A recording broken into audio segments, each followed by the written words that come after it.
América antes da chegada dos europeus.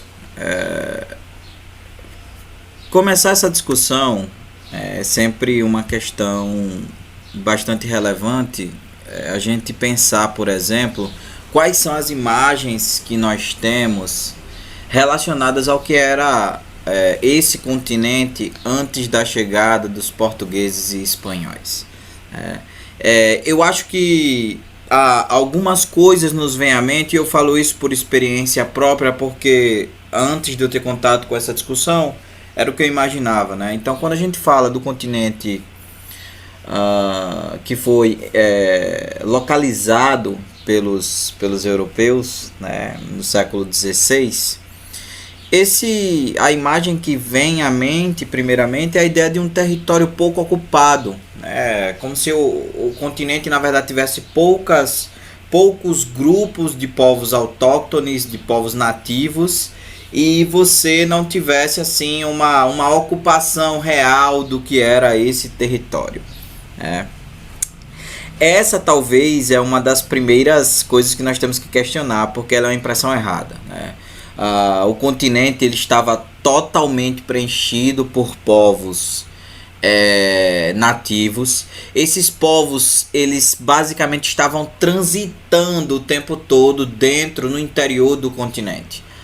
Então, basicamente, eles ocupavam esse continente através do trânsito e dos momentos em que eles se fixavam por um pouco de tempo em algum lugar, né? A gente vai falar um pouco mais sobre isso nas características desses povos, mas por hora já cabe a gente pensar isso, né? Era um território que não era pouco ocupado, na verdade ele era totalmente ocupado. A outra coisa que a gente pensa é que as sociedades que viviam na América, né, que viviam no continente, que foi depois denominado de americano, elas eram sociedades pouco desenvolvidas, né? Mas sempre que a gente fala isso, o modelo que a gente está usando como modelo de desenvolvimento é sempre o modelo europeu, né? O modelo do homem europeu que vinha do Renascimento, que acreditava que todos os homens tinham que pensar daquela forma. E esses povos que viviam no continente que foi chamado de América, esses povos eles tinham suas próprias lógicas, tinham suas próprias formas de perceber o mundo. Isso não significa que eles eram povos atrasados ou que eles eram povos avançados, apenas que eles tinham uma cultura diferente. Então, esse é um outro ponto que eu quero chamar a atenção com vocês. A última imagem, talvez, né, seja essa imagem que ficou criada principalmente no contraponto entre o homem europeu, que estava começando a se basear em valores como a ciência, e esse homem que vivia, que era nativo do continente que os europeus chamaram de americano. Esses povos, né, os povos autóctones, eles tinham suas próprias formas de tecnologia. Professor, mas eles não trabalhavam com metal, né? Nem todos os povos tiveram acesso ou contato com o metal. Então, as tecnologias, elas também dependem do contato que esses seres humanos tiveram com uma determinada matéria-prima. Então, o que é que eu queria chamar a atenção de vocês com essa conversa, né? É que o próprio processo de colonização, ele acabou construindo na gente uma série de imagens em relação aos povos que já viviam no continente. Essas imagens geralmente são imagens que os abordam, né, que abordam esses povos nativos a partir de uma ideia negativa, né, a partir da ideia de que eles não possuíam inteligência, que eles não possuíam sociedades organizadas, que eles não ocupavam o território, né? Esse tipo de justificativa acaba valorizando o papel do colonizador, do espanhol e do português, e apagando a história desses povos que nós somos descendentes. Nós provavelmente somos muito mais descendentes dos povos nativos do que necessariamente dos povos europeus, né? Até porque por muito tempo foram poucos os europeus que vieram para a América, né? E a partir do momento em que eles vieram, eles começaram um processo que foi um processo um processo de miscigenação com esses povos indígenas, é um processo de mistura com esses povos indígenas. Então, é a partir disso, de um pouco do questionamento dessas imagens que nós temos na cabeça, que eu gostaria de partir, de começar essa aula, né? Então, o segundo tópico que eu elaborei para vocês é uma visão colonizada sobre os povos do continente chamado americano, né? A primeira coisa que nós temos de dificuldade para falar, e vocês conseguem perceber inclusive isso nesse vídeo, é a linguagem. Então, como chamar os povos que viviam nesse continente que eles não chamavam de americano? Esse é um nome que foi dado pelos europeus. Como chamar esses povos sem necessariamente usar os termos que os europeus utilizavam, como por exemplo o termo índio, né? Que vem muito mais da ideia de que esses europeus chegaram às Índias, né? Então essas pessoas que viviam aqui eram os índios, ou seja, as pessoas que viviam na Índia, né? Então como construir uma narrativa em que a gente consiga de alguma forma valorizar esse homem nativo que estava aqui, que ocupava esse território, né? Então, essa é uma dificuldade que nós temos, né? Nós estamos o tempo inteiro usando termos que são os termos daqueles que vieram e mataram essas populações, e escravizaram essas populações e destruíram parte dessa nossa ancestralidade com os povos indígenas, né? Hoje, inclusive, a gente tem muita dificuldade, inclusive, de compreender que esses povos ainda existem, de certa maneira, né? Que eles ainda ocupam territórios no Brasil, né? Que eles têm modos de vida diferentes, mas que não estão necessariamente afastados das nossas práticas cotidianas, né? Eu lembro que nos anos 90 houve uma manifestação dos povos indígenas, né, relacionado a isso, ao Estado garantir a sua proteção, e aí o indígena que estava protestando sobre isso, ele estava de tênis, né? E dos questionamentos que foi colocado é que ele não era indígena porque ele usava tênis, né? Então cria-se a ideia de que para se sentir pertencente a esses povos, você não pode ter acesso a essas outras tecnologias que o planeta inteiro já produziu, né? Que já chegou às mãos das mais diversas sociedades. Então, percebam como esse olhar também é um olhar daquela ideia de que o indígena é o nativo, mas ao mesmo tempo é aquele sujeito que não possui, que não deve possuir tecnologia, porque a partir do momento que ele tem contato com essa tecnologia, que é a tecnologia do mundo ocidental que nós possuímos, né, ele perde a identidade de indígena, né? E isso é uma visão totalmente errada, né, dessa coisa que é a identidade, né? Então, um outro questionamento que a gente coloca é sempre esse, né? Descobrimento, conquista ou posse, né? O uso desses termos está associado principalmente à interpretação ou à forma narrativa que se dá, né, a história desses povos, né? Se você fala descobrimento, você está falando na ótica do europeu, né? Do europeu que estava descobrindo a ciência, né? E que portanto entende o fato dele encontrar um outro continente nesse processo de navegação, né? E chamar de descobrimento, né? Quando a gente fala em conquista, a gente está pensando muito mais na ideia, por exemplo, de que esse homem indígena, esse homem nativo, ele era um empecilho para o desenvolvimento, né? Para uma ideia de desenvolvimento europeu, né? Baseado nessa coisa da racionalidade. Então, a conquista também pesa, né? Positiva-se o europeu, né? Como aquele sujeito que veio, que lutou para construir uma civilização que não existia. Então, e negativa ao mesmo tempo a figura desses povos nativos que nós estamos falando. E por último, a ideia de posse. Aí sim, quando a gente fala na ideia de posse, aí a gente está se contrapondo a essas outras ideias de descobrimento e conquista. Por quê? Porque na posse, né, o que existe na posse é sempre uma ideia de tomar, né? Então a terra foi tomada desses povos nativos, inclusive a partir de valores que os próprios nativos não possuíam. Os nativos, por exemplo, eles não compreendiam a ideia do que era a propriedade privada. Então a terra não pertencia a eles. Na verdade, a relação que eles tinham com a terra era outra relação. Era uma relação da terra como mãe, da terra como provedora, da terra como aquela que dá vida, né? Enquanto que o europeu pensava, não, a terra como uma mercadoria, a terra como uma possibilidade de ser cercada e ser tomada como nossa. E aí vem a pergunta, né? A partir dessas reflexões, quem vocês acham que deveria ser o protagonista dessa narrativa, da narrativa desse continente que foi descoberto pelo homem europeu?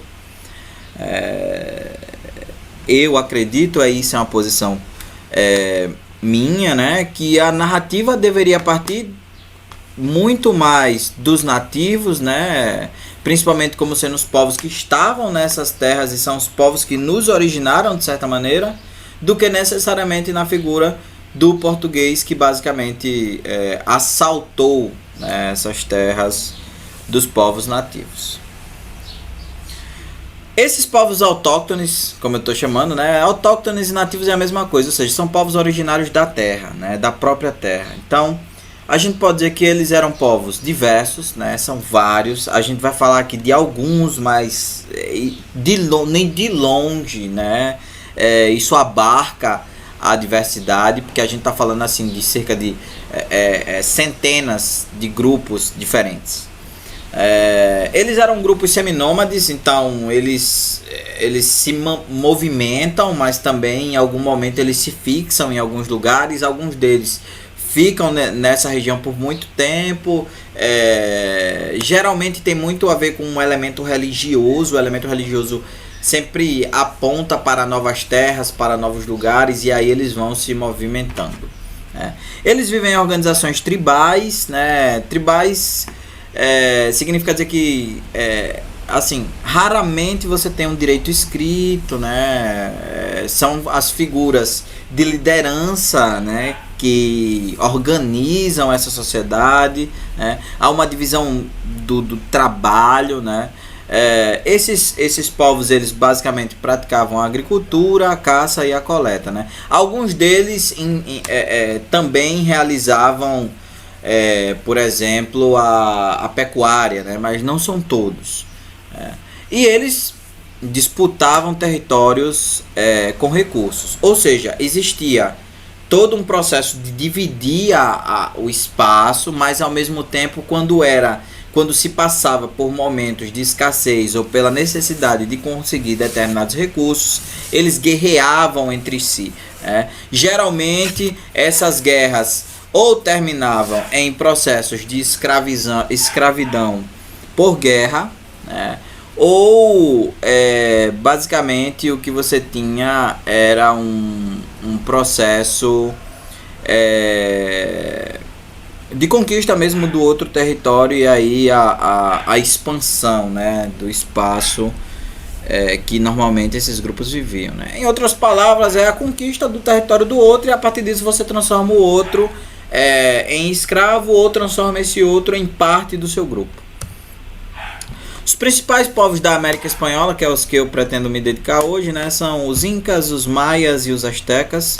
Os incas, eles se situaram no território que hoje se encontra o Equador, Peru, Bolívia, Argentina, Chile e Colômbia. Basicamente é toda a região da Cordilheira dos Andes. Depois a gente vai mostrar um mapa e vocês vão conseguir visualizar. Os maias, eles se estabeleceram nos territórios que hoje correspondem a Honduras, Guatemala, El Salvador e México, ali perto da América Central. E os astecas, basicamente na região do México, que é onde eles vão fundar a maior cidade que eles já tiveram, que é Tenochtitlan. A cidade existe inclusive até hoje, né? Então, vamos aos incas, né? Os incas são povos que apareceram antes da era cristã.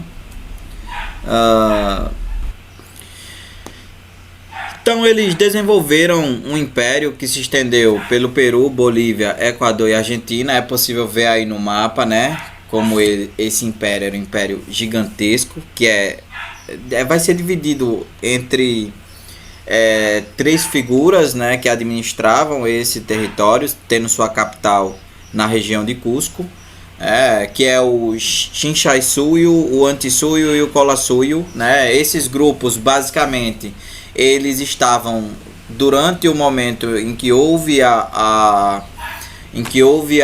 o processo de descoberta, né? E que começou o processo de posse também.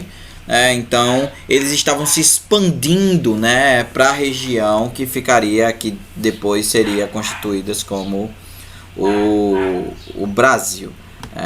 Esses povos, né, os povos incas, eles desenvolveram tecnologias como canais de irrigação, pirâmides, pontes suspensas e um sistema de correio. Esse uso de sistema de correio justamente pelo tamanho do território, era preciso integrar esse território, então essa era a melhor forma. No que diz respeito à irrigação, isso tem a ver pelo fato de eles viverem numa região que é elevada, né? A região dos Andes é uma região montanhosa, então eles vão usar esse tipo de tecnologia. Para além disso, eles também construíram relatórios para a administração desse território e, como atividade, eles praticavam agriculturas e usavam lhamas e alcapas para transporte e produção de lã. Então, os incas, basicamente, eles eram povos que estavam em processo de expansão, né, na chegada dos europeus, né? E isso era uma questão de tempo até eles se estenderem até o território, até a Amazônia, né? Quando a gente fala dos maias, né, a gente está falando de povos que já estão na América Central. Esses povos estão mais distantes do território brasileiro, né?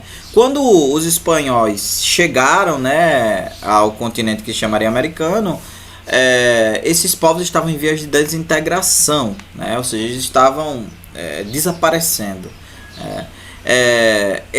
Como organização, eles tinham uma teocracia, ou seja, o líder deles também era um líder religioso. A ideia era que os deuses que ordenavam e que mandavam nesse processo, né? E eles viviam um processo de servidão coletiva, né? Era essa mesma liderança que vai escolher os funcionários públicos, por exemplo, né? A organização desse território se dava através de cidades-estado, ou seja, cada território era independente entre si, mas possuía uma certa ligação, né? Os maias foram responsáveis por avanços principalmente na matemática, na astronomia e na marcação do tempo, né? Inclusive o calendário maia durante os anos 2000 foi algo que foi muito explorado, né? Como uma ideia de que o fim do mundo estava chegando, né? Então começou a criar esse misticismo em torno dos maias, em torno do calendário maia, né? Eles também construíram pirâmides, né? E essas pirâmides tinham fins principalmente públicos e religiosos. Eram lá que eles prestavam culto ao Deus Sol e ofereciam seus sacrifícios, né? Por último, nós temos os astecas, né? Os astecas, eles são um povo que vão se desenvolver a partir de outro, que eram os olmecas. Eles vão seguir uma promessa, que era a promessa de encontrar uma certa terra prometida, né? E isso aconteceria quando eles vissem em cima de um cacto uma ave devorando uma cobra. E aí isso acontece justamente na região do México, na região central ali perto do México, em que vai ser fundada a cidade de Tenochtitlan. A cidade de Tenochtitlan é a cidade que basicamente vai ser uma das primeiras invadidas pelos espanhóis. E é essa cidade que vai ser a cidade central administrativa desse império. Eles possuíam um sistema de cobrança de impostos, né? Também se baseavam na ideia de escravidão por dívidas, portanto eles conquistavam outros povos. E como essa região que eles foram viver era uma região muito alagadiça, é um pântano, eles criaram um moderno sistema de agricultura que eram as chinampas. Basicamente as chinampas são